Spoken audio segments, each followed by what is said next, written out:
come. checking out their family, Yeah. ancestry and things like that. You know. Great, fantastic people. Some go to Doonbeg as well. Yeah. And they go, we love Doonbeg. I love them. I don't know if I'll ever see it again. Maybe I won't, but Well, we would like I to think come I back and will. see it, We'll, yeah, we'll yeah, get yeah. there. We're going to get there. It's a beautiful place, wonderful place. Any questions? Mr. President, on tariffs, how far Yeah, are you please. worried? President Trump, how worried are you about the counter tariffs from the EU, which were announced yesterday? And also, how worried should Ireland be, given the fact that it has a massive trade surplus with the U.S. over $50 billion? Neil Martin might be quite nervous about what you're going to tell him today. Well, I don't think he looks nervous to me. And if he was nervous, he wouldn't show it. No, we do have a massive deficit with Ireland, because Ireland was very smart. They took our pharmaceutical companies away from presidents that didn't know what they were doing. And, it's too bad that happened. It's a tremendous job. Look, the Irish are smart. You're smart people. And you took our pharmaceutical companies and other companies, but, through taxation and proper taxation, they made it very, very good for companies to move over there. And we had presidents and people that were involved in this that had no idea what they were doing, and they lost big segments of our economy. The European Union treats us very badly. They have for years. I saw that. I had it out with them in my first term. It did well, but we had to solve other problems, and we did. But European Union's been very tough, and it's our turn too. We get a turn at that also, but they have not been fair. They sue our companies and win massive amounts of money. They sued Apple, won $17 billion, and they use that for other reasons, I guess, or to run the European Union. So I'm not knocking it. They're doing what they should be doing, perhaps, for the European Union, but it does create ill will. And as you know, we're going to be doing reciprocal tariffs. So whatever they charge us, we're charging them. Nobody can complain about that. Whatever it is, it doesn't even matter what it is. If they charge us 25 or 20% or 10% or 2% or 200%, then that's what we're charging them. And so I don't know why people get upset about that, because there's nothing more fair than that. And we had a problem with Ontario, and they dropped that when I let them know what we were going to be doing. They dropped it immediately, so I'm glad, because electricity, you shouldn't be playing with electricity. It affects people's lives. Actually their life. I mean, it can affect, depending on weather, it can affect their life, so we can't do that. And it doesn't make sense that our country allows electricity to be made in another country and sold into us. Who did that deal for the United States? Okay, I looked at that long ago, and I said that's not something that's very smart. So we've had a lot of bad trade policies, and yet we're doing very well right now. But we're doing well because I won the election. If I didn't win the election, you would have had a very bad period. I think a lot of the stock market going down was because of a really bad 4 years that we had. When you look at inflation and all of the other problems wars and inflation and so many other problems. But we're going to have very good years. We had, I don't know if you saw a little thing like the cost of eggs, little to you, but big to people out there, down almost 30% in the last few days. We got it down. We did a lot of things. We have a great Secretary of Agriculture, and we did a lot of things that got the cost of eggs down very substantially. And so many other things. A very big thing that I'm very happy with is oil is down to $65 a barrel. And that's faster than I would have attempted. We put on the gas, we stepped in the gas in order to get oil. And what's happening. So we're getting that down. And when energy comes down, prices are going to be coming down with it. So in a very short period of time, we've done a very good job. And I think that the tariffs that we're talking about, and again, reciprocal. I think that the tariffs, there are some cases where they're a little beyond reciprocal, because we've been abused for a long time as a country. We have been abused really for a long time, and we will be abused no longer. Okay. Are you going to retaliate to the EU retaliation? question, sir. Would you describe for us, is this meeting your vision by cutting about half the workforce? And what responsibility do you feel to the civil servants who have now lost their jobs? Many of them worked at the Department of Education during Yeah. their first term. Sure, I do. I feel very badly, and but many of them don't work at all. Many of them never showed up to work. Many of them never showed up to work, Kelly, and unfortunately, and that's not good. And when we cut, you know, we go, and that's what I had a number of meetings with a lot of people over the last couple of months. When we cut, we want to cut, but we want to cut the people that aren't working or not doing a good job. We're keeping the best people, and Linda McMahon is a real professional, actually a very sophisticated business person, and she cut a large number, but she kept the best people, and we'll see how it all works out. But our country was run very badly. I mean, whether it was that or contracts that were signed that was so bad, so obviously bad, and I go through them in speeches. I could go through them all day long. I could read for billions and hundreds of billions of dollars, and all of that fat and waste and fraud and abuse is being taken out. But it's incredible what's happened. Now, Department of Education's maybe more so than any other place has a lot of people that can be cut. They're, number one, not showing up to work. Number two, they're not doing a good job. And if you take a look at our education process, and if you look at the charts, because they have numerous charts where they do the top 40, we're at number 37, 38, 39, and 40. And recently they hit, during Biden's last few days, they hit last. So they were number 40, and yet we're number 1 in cost per pupil.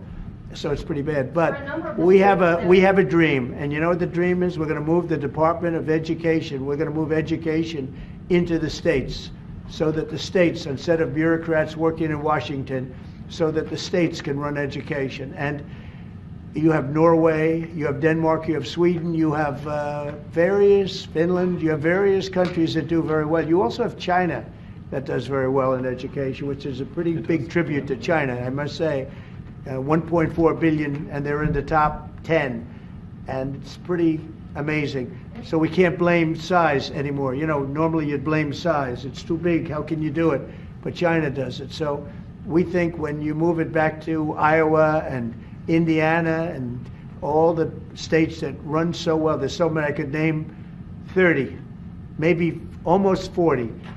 Those will be as good as Denmark, those will be as good as Norway, and they'll be as good as any of these. I believe they'll be as good as any. Now then you're going to have 10 that won't be so great. You're going to have 5 that will not be good at all, but we'll work with them and we'll get them to be good. But what we want to do is always school choice, but we're going to do school choice, and we're doing it. But we want education to be moved back where the states run education, where the parents of the children will be running education, where governors that are doing a very good job will be running education, not run. I drive through the city and I see like so many buildings, Department of Education, Department of big buildings, and by the way, they're empty. Nobody shows up to work. So I think Linda did a very good job. Mr. President, do you have a meeting with Vladimir Putin scheduled or a conversation? What would be your I won't comment on that, but we had a great success yesterday. We have a full ceasefire if it kicks in. We have to see. It's up to Russia now. But we've had a good relationship with both parties, actually, and we'll see. We'll be knowing people are going to Russia right now as we speak, and hopefully we can get a ceasefire from Russia. And if we do, I think that would be 80% of the way to getting this horrible bloodbath finished. It's a bloodbath is taking place over there. On average, 2,000 to 3,000 young people a week are being killed in that stupid war that would have never happened if I were president. So we have people going over there. Mr. VP, do you have anything to say about it? Because you're very much involved. What's going to happen? Well, we've got some conversations that are happening on the phone and in person with some of our representatives over the next couple of days. As the president said, we think that we're in a very good place where the Ukrainians have agreed to a ceasefire, and we're now going to see whether we can get the Russians to agree to a ceasefire too, and we'll certainly have news on that when we find out that news. Are you confident that President Putin will keep the ceasefire, considering that he's broken them in the past? We haven't spoken to him yet. with substance, because we just found out and we just were able to get Ukraine to agree. So we're going to know very soon. I've gotten some positive messages, but a positive message means nothing. This is a very serious situation. This is a situation that could lead to World War III. And Biden should have never let it happen. Incompetence allowed this to happen. This shouldn't have happened. October 7th in the Middle East should have never happened with Israel. The horrible leaving, the way they left Afghanistan should have never happened. Inflation should have never happened. You know, we have great inflation numbers, by the way, just got released.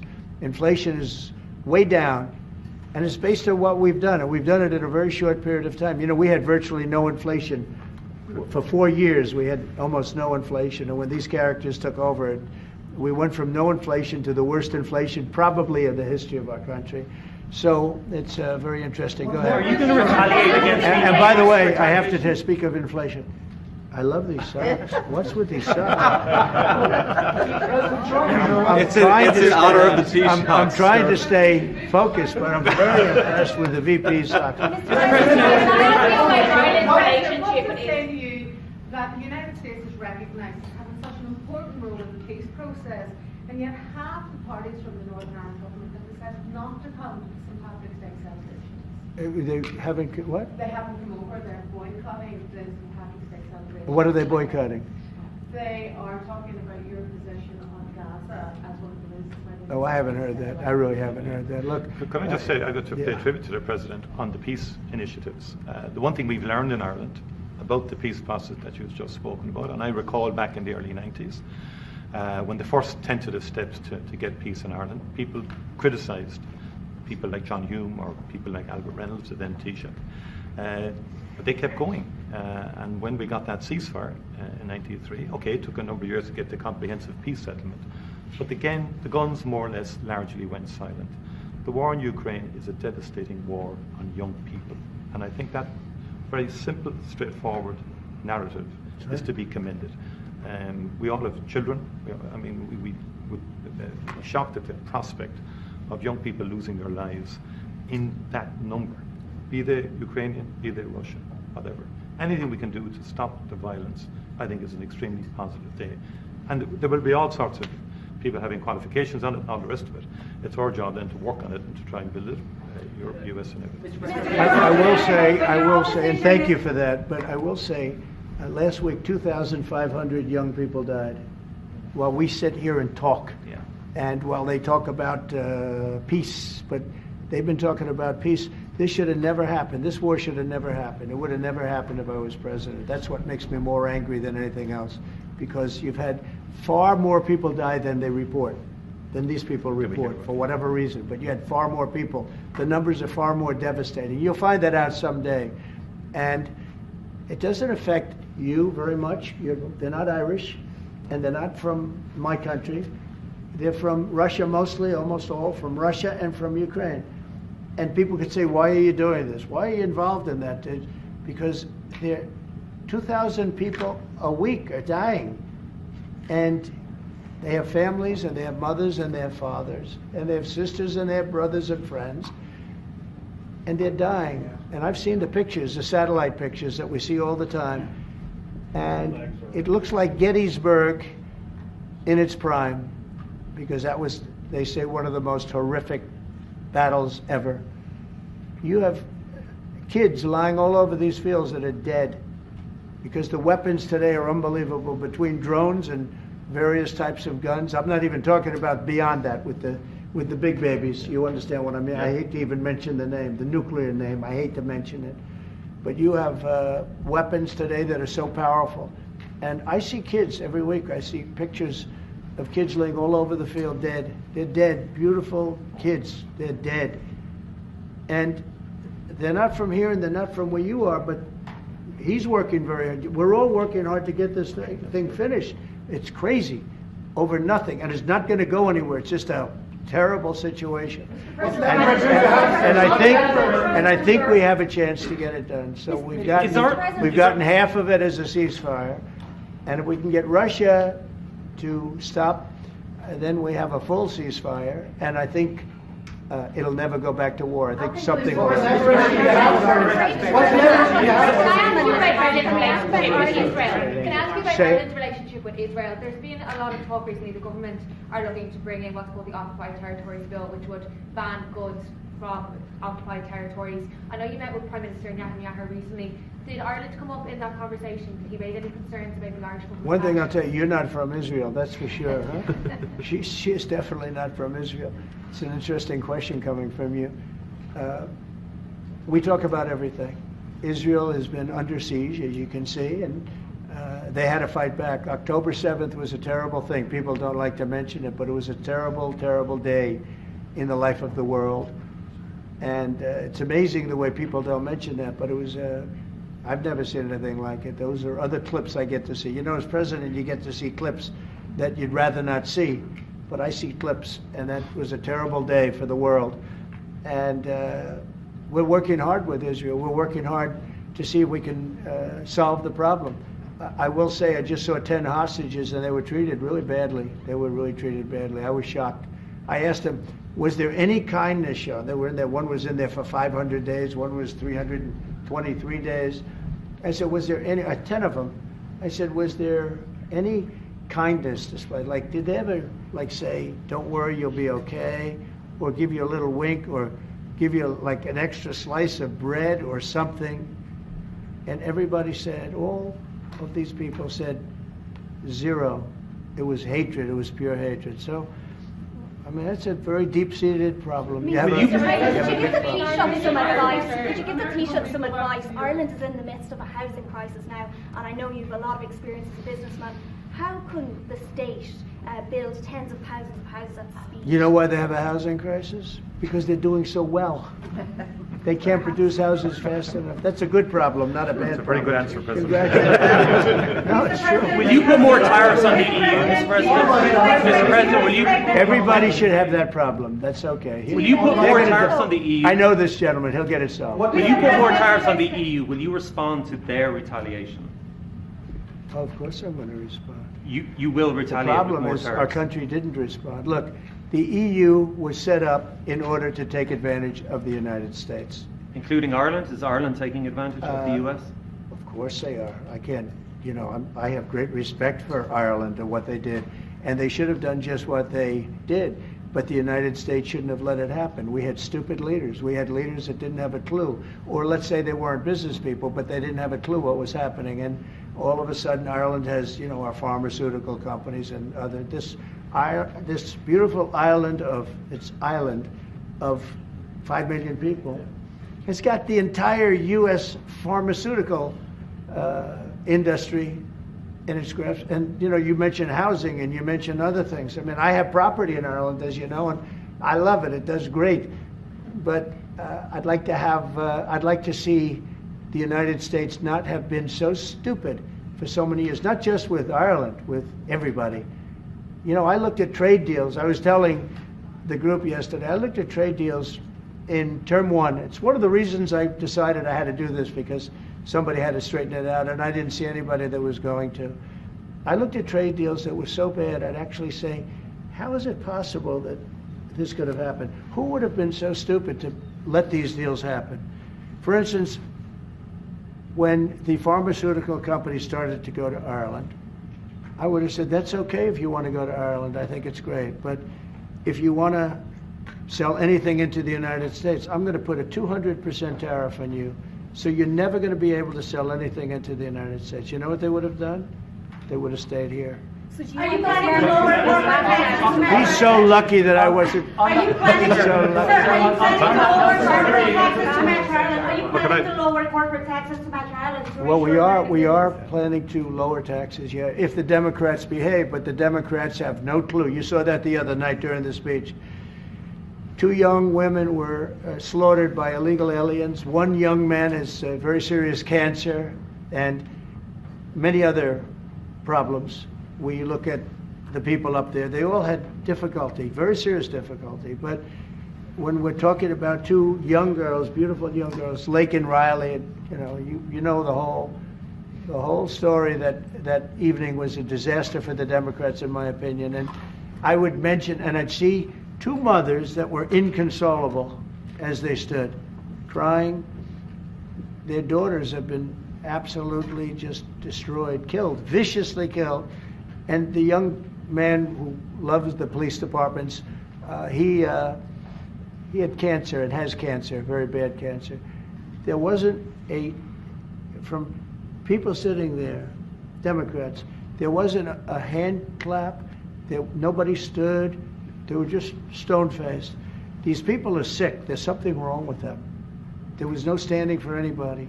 The only thing they liked is when they heard about the death taking place with Ukraine. They were happy about that. They were happy about that. Pocahontas was very happy. She's the one that was slapped. That's why I looked at her. I said, oh, it's Pocahontas. These people are sick. They don't know what's happening in the real world. The Democrats have to get their act together. And if they don't vote, then what you're going to do is you're going to have taxes that are going to go through the roof. You're going to have a very bad time. You're going to have some very bad things happen. And people are going to blame the Democrats. And Schumer is a Palestinian as far as I'm concerned. You know, he's become a Palestinian. He used to be Jewish. He's not Jewish anymore. He's a Palestinian. Okay. On tariffs, there's been a lot of on and off, some inconsistency. There's no inconsistency, only with NBC, which is one of the worst networks on television, by the way. Let me just tell you the inconsistency. I have the right to adjust. And I was called by the automakers as an example, General Motors, Ford, etc. The big three, the big four, and they asked me to do them a favor. Could I delay it for a period of 4 weeks so that they're not driven into a little bit of a disaster for them? They actually love what I'm doing, but they had a problem. And I'm not like a block that just, I won't delay. It's called flexibility. It's not called inconsistency. It's called flexibility. And I think you want me to be flexible too. Is flexibility going to be your ongoing view towards? Sure, I'll always have flexibility, but there will be very little flexibility once we start. April 2nd is going to be a very big day for the United States of America. The United States of America is going to take back a lot of what was stolen from it by other countries and by, frankly, incompetent U.S. leadership, grossly incompetent. I gave you an example of Ireland. I would have never let that happen. Impossible for that to have happened. But we're going to take back our wealth, and we're going to take back a lot of the companies that left are coming back. If you haven't read, we have the biggest computer chip company ever, has virtually all of the market. I didn't call them, they called me. And they called for two reasons. Number one, we had a great election of somebody that they want running the country. And we won in a big mandate. We won every swing state. We won by millions of votes. We won by 2,750 districts to 500. Think of that, 2,750 districts to 500. That's why the map, when you looked at it, was entirely red, meaning Republican. Not meaning communist. Meaning so anyway, look, this country needed somebody to defend it. It's this big, beautiful place that was being ripped off by illegal immigrants coming in from prisons, coming in from mental institutions, gang members, gang leaders, drug dealers, pouring into our country with the open borders. I am so angry at the last 4 years at what they've done to our country, what they've done to this country between inflation, but maybe the most that bothers me is that they would allow millions of people to come into our country that are stone cold murderers, killers, drug dealers, the worst gang members, the worst people allowed into our country, and we're now getting them out. We're going to get them out. We're getting them out. I want to thank Tom Homan, by the way. He's doing a great job. And I want to thank Kristi Noem, who's doing a fantastic job. This is a job that's so unnecessary. This should have never happened. This should have never happened. So we're bringing back our country in many ways, not only financially, and financially we'll be stronger than ever before. I think the markets are going to soar when they see what's happening. I'll tell you what, I'm called every day by numerous big companies. I spoke at the Business Roundtable yesterday. They had the largest attendance they've ever had. And these are only the CEOs and chairmen, but mostly the people that run the boss, the people that run the top 150 companies. 150 people showed up. Every single company showed up. First time it ever happened. It's been around a long time. The biggest business leaders. We had a great discussion. Went really well. And I want to tell you, there's tremendous optimism out there about our country in terms of regulations being cut, in terms of taxes being cut. And it would be great if the Democrats would do what's right. It would be great if the Democrats would do what's right for our country for a change, because they really are there. They've lost their way. They've lost their way. They think that people pouring into our country from prisons, jails, murderers. We have 11,088 murderers that were allowed into, people that murdered people, half of which murdered more than one person in our country. We're getting them the hell out. But who would allow this to happen? Who would allow men to play in women's sports? And they're still fighting it. It's got to be a 95% issue. But they're on television this morning. I see this person, a Democrat, say, we should have the right. No. Men should not be, they're hurting women. They're hurting women very badly. They're hurting women. And they should not, and they're also demeaning women. But who would want these things? And everything's transgender. Everybody transgender. That's all you hear about. Now, that's why we won the election in record numbers. But very importantly, now it is what it is.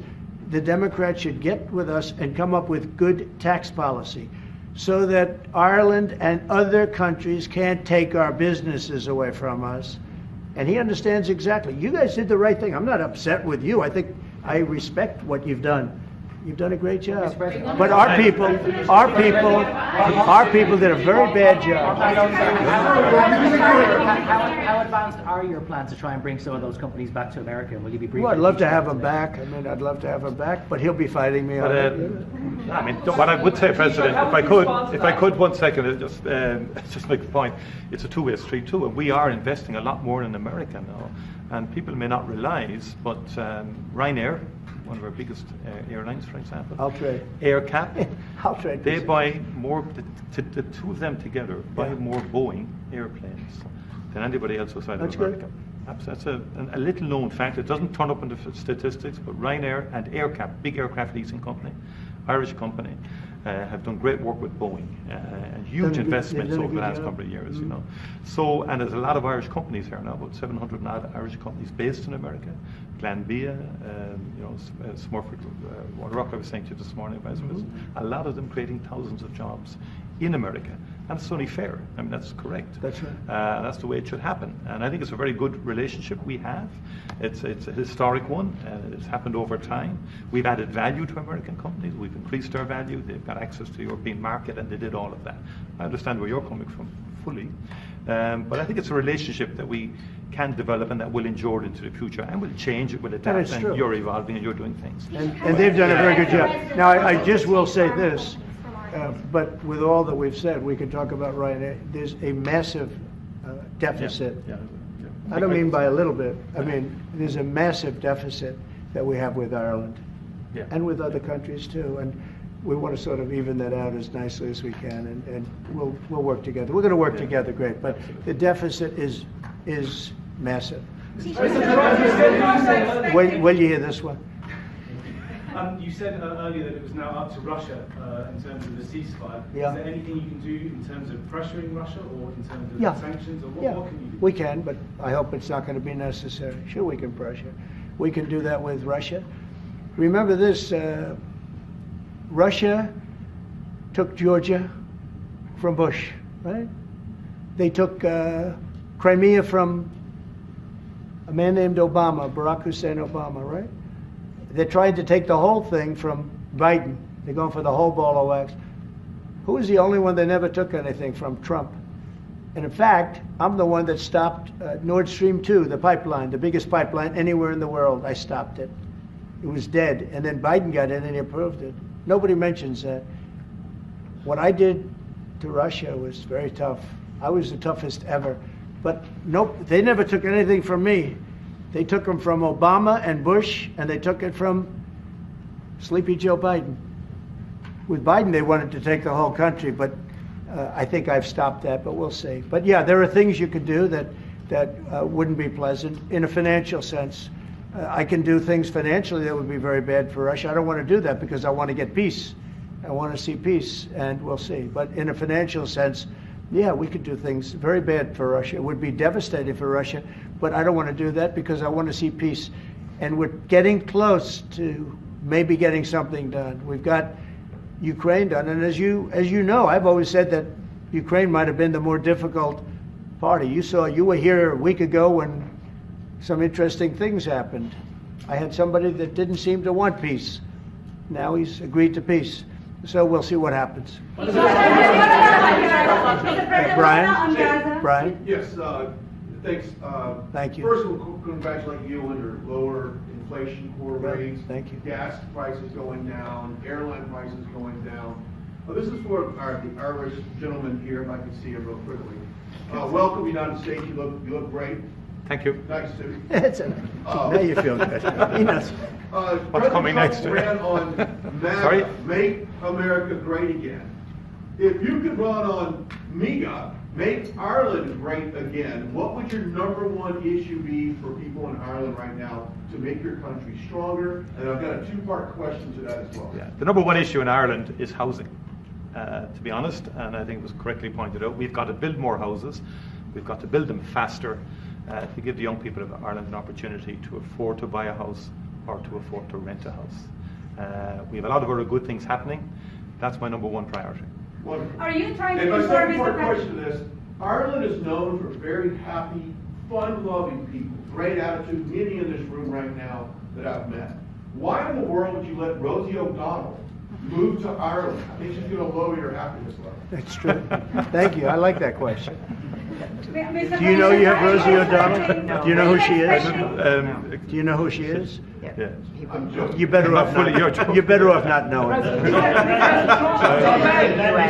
Minister, are you Yeah. expecting to inform the President your views on Gaza, considering that you have diametrically opposed positions on the state of Palestine? Your country is one of three in Europe that recognizes the state of Palestine. Are you expecting to discuss this with the President? Are you expecting to inform him? I don't have to inform the President. He's very well clued into the whole situation. We shared the President's, again, unrelenting focus on peace. And he's envoying, the President himself, as soon as he came into office, went to get a ceasefire. We've been calling for a ceasefire for a long time. We want to consolidate the peace. That is our fundamental aim. We want the hostages out. I've been saying it from day one. It's a horrific thing to do to take someone as a hostage. And I went to Kibbutz Be'eri after October the 7th in solidarity with Israel, and that gets forgotten. And I went a week or two afterwards. I saw the kibbutz. It was a shocking thing to see, even though it was a week or two after the horror. It was a village. You could see life going on prior to the attack. It was something that will not leave me. And I've been interested in the Middle East for a long, long time. It's complex, and it's all of that. But we do desperately need hostages out, all of them. It's far too long. Let me finish, please. And then we need a ceasefire. We need to consolidate that. We need a surge of humanitarian aid into Gaza. Because again, there's too many children and too many people starving, and so on. Just too many. And it's that humanitarian impulse is what motivates the Irish in respect of its views. And I've always been of the view, it's been our view that a two-state solution would be ideal. It's become much more challenging and difficult as time has moved on. But that has always been our position. But it's genuinely to have people, because we've gone through this. We discussed this prior to you coming in. We've been through some of this. People hating each other, terrible acts of violence carried out on each other. We came through it. It's our earnest hope that Arab and Jewish people can live side by side. And I've met with people, parents of children who were killed on both sides, called Parents Circle in Israel, and they work to try and bring people together. It's difficult work. What about the President's plans to expel Palestinians out of Gaza? Are you discussing that with him and giving him your... Nobody's expelling any Palestinians. I don't know. Who are you with? I'm with Voice of America, sir. Oh, no wonder. Okay, Voice of America. Can you explain how he feels about the President just saying that he would like to take back U.S. companies, pharma companies based in Ireland? Well, I think the pharmaceutical companies in Ireland are doing very well, as the President has outlined. Yeah. Again, I think it's about that two-way partnership. I understand fully where the President is coming from. I think there's actually room. Now, we can discuss all this. I think there's room for those companies to grow in America. And many of them, by the way, have already announced fairly significant manufacturing investments now. It's true, just recently. Like people like Eli Lilly, for example, who have been a long-standing presence in Ireland since the 1970s. I spoke to the CEO recently. He's great. Great guy. And he's announced, I think, about a $50 billion investment in America. New plants. But there's big investment, they've had big investment in Ireland. Ireland has served them well too, The workforce is very strong. It's an educated workforce. They've delivered well. During COVID-19, a number of CEOs said to me, a lot of the plants in Ireland were the only plants that never closed for a single day during COVID. Not a single day. Productivity is good and so on like that. But look, there'll be swings around. Mr. President, thank you so much. You spoke to Vladimir Putin for quite a while on the Yes. phone. So I want to know your assessment. When you take this deal to him now, how do you assess the chances of Putin? I have no assessment, and I don't go by chances. I think it makes sense for Russia, a lot of downside for Russia too. And we have a very complex situation solved on one side, pretty much solved.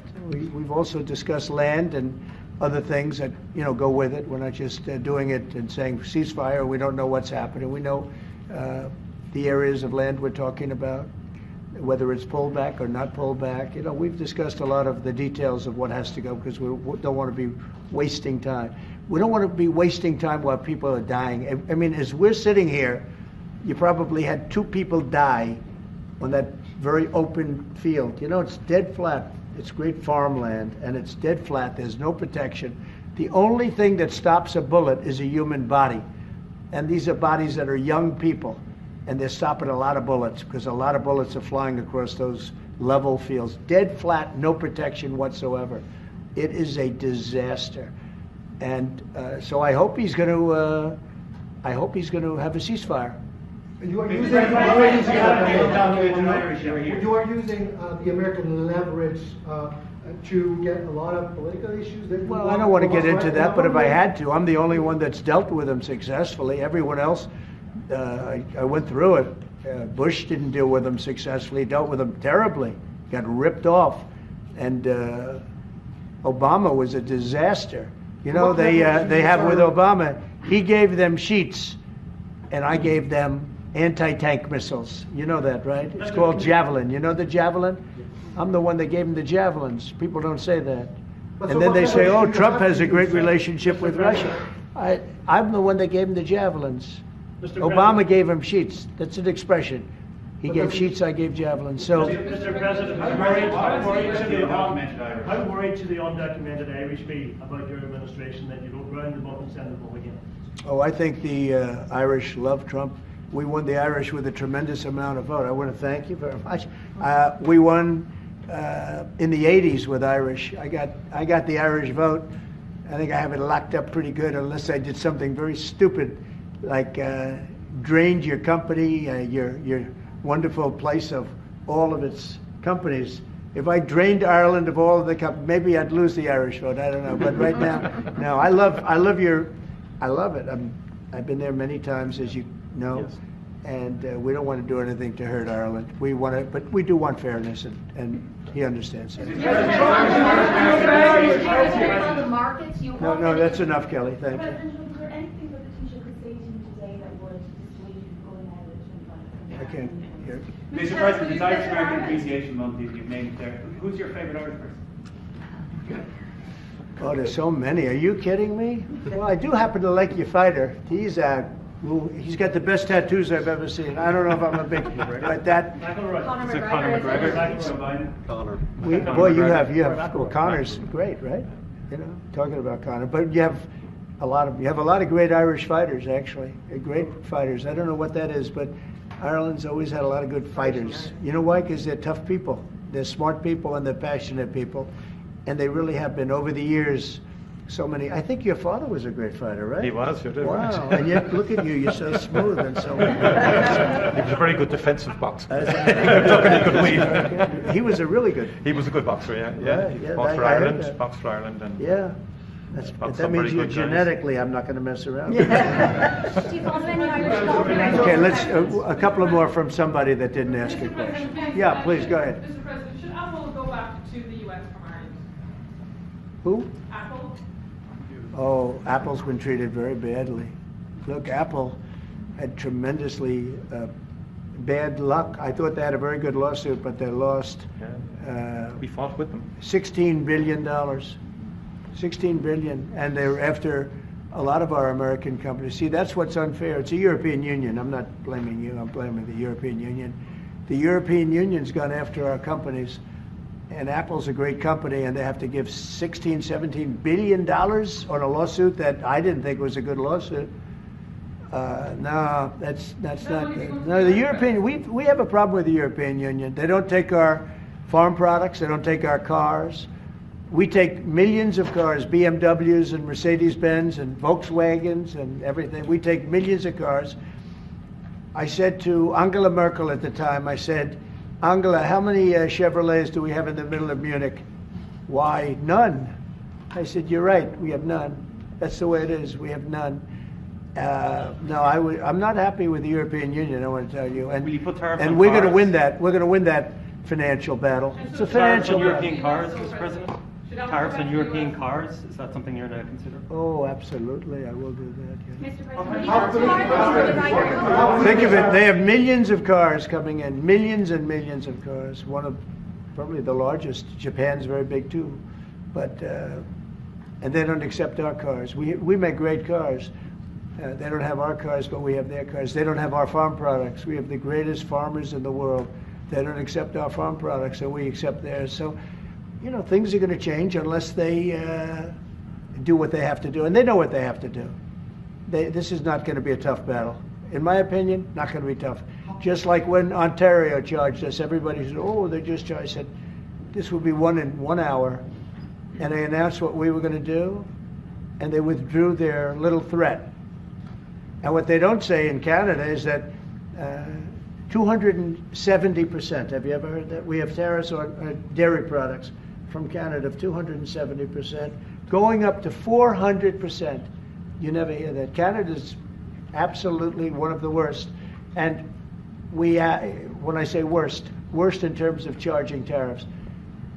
Their dairy products, they charge our farmers 240, 250, 270, and 400%. Okay?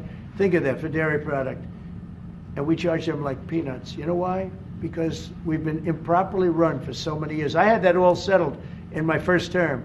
But then, of course, Biden, you know, he let everything go to hell. One of the things we did is we took from China hundreds of billions of dollars, and I have great respect for President Xi. But he understood that. He understood it was a one-way street, and you can't have a one-way street. Okay? One more question. Can you say which countries you might target in your next travel ban? Say it. Can you say which countries you might target in your next travel ban? Wouldn't that be a stupid thing for me to say? I said, which countries am I going to target for the next travel ban? Can you believe somebody would ask that question? As part of the... Well, we're going to talk. We're going to be talking really to the European Union. You know, I will tell you this one little, we'll end it with this. So I have a property, a big property in Ireland that you know well. It's one of the most highly rated hotels in all of Europe. It's beautiful. Doonbeg. It's a beautiful 600 acres on the ocean, and everybody knows it. And we have a beautiful hotel. And I was going to do a project there, a big expansion of the place. This was when I was a civilian, before the presidency, before I even thought about the presidency. But I was going to do a really beautiful expansion of because it does very well. And I got the approvals from Ireland so quickly. They were so professional. They wanted it. You know, it's economic development, it's jobs, it's construction jobs, a big expansion, beautiful expansion. But I was told something that bothered me. They said, sir, you also have to get approved by the European Union. I said, why do I have to go to the European Union to expand a hotel that's in Ireland? They said, well, that's the way it is. I say, well, shouldn't that go fast? They said, no, it'll take at least 7 years. You gave me the approval in about 4 weeks. It was a beautiful professional. If you took 4 years, you wouldn't have done a better job. You know, everything was done environmentally, everything. There's no reason to take very long. I had everything from Ireland in 4 weeks. And then I hired somebody. He said the process will be from 5 to 7 years. And I said, oh, really? And then I found out that they weren't playing games. Now think about how bad that is for your country. So that was my first experience with the European Union, and I dropped the project. I just said, I'm not going to do that. I'm not going to go 7 years to expand something. But I have to, I'll hand it to Ireland. You were so professional, so good. But I don't know why. European Union had to approve it. Yeah. And with them, it was deal. And that's the European Union. So it was a very bad experience I had. Just say, President, you have the distinction of being, I think, the only president that has physically invested in Ireland. That's through good. your Dún Bay. And it's been a good investment. And I mean, for anybody, you should go there. It's just stunning. I love this. No, I mean, seriously. Even if you don't play golf, Yeah, I it's mean, it beautiful. is a stunning landscape. Yeah. Your people have restored it very well, and our people are going to continue to work with you on that piece to do it all sort of effectively and so on like that. They've had a great And we're going to they've continue had a to do great that. relationship. But it is, and the local people, my local councillor Rita McInerney texted me Right. last week to say, tell President Trump to thank his family for the way they've worked with the local community and for the work that they've done.